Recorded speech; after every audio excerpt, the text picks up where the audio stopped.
गुरुर्ब्रह्मा गुरुर्विष्णु गुरुर्देवो महेश्वरः गुरुर्साक्षात् परं ब्रह्म तस्मै श्री गुरवे नमः।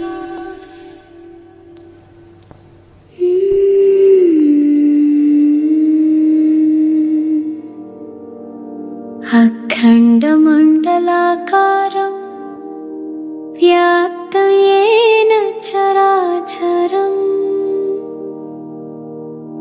तत्पदं दर्शितं येन तस्मै श्रीगुरवे नमः।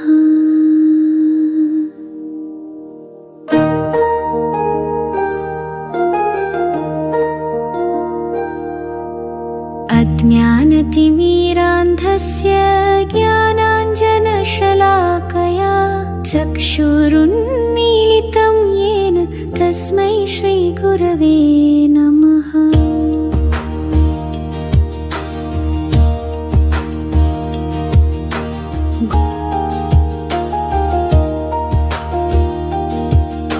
स्थावरं जङ्गमं व्याप्तं यत्किञ्चित् सचराचरं तत्पदं दर्शितं येन तस्मै श्रीगुरवे नमः।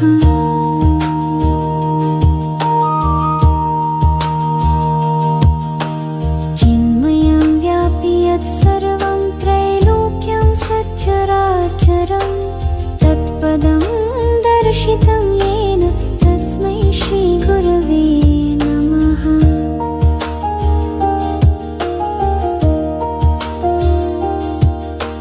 ज्ञानशक्ति समारूढ तत्त्वमाला विभूषिता व्यक्तिमुक्तिप्रदाता च तस्मै श्रीगुरवे नमः।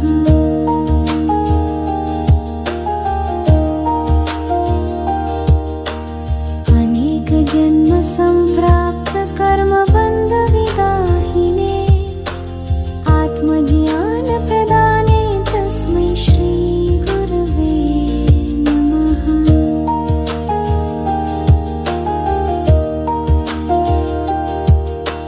शोषणं भवसिन्धोश्च ज्ञापनं सारसम्पद गुरोपादोदकं सम्यक् तस्मै श्रीगुरवे नमः।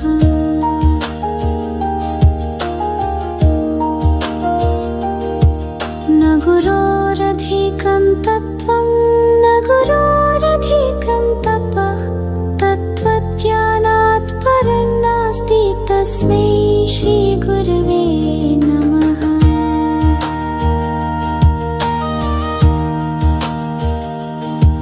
मन्नाथ श्रीजगन्नाथ मद्गुरु श्रीजगद्गुरु मदात्मा सर्वभूतात्मा तस्मै श्रीगुरवे नमः।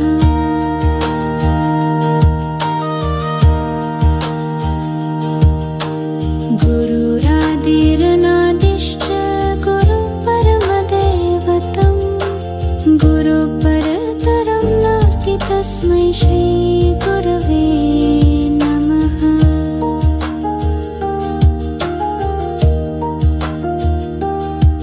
ब्रह्मानन्दं परमसुखदं केवलं ज्ञानमूर्ति द्वन्द्वातीतं गगनसदृशं तत्त्वमस्यादिलक्ष्यम् एकं नित्यं विमलमचलं सर्वधी साक्षिभूतं भावातीतं त्रिगुणरहितं सद्गुरुं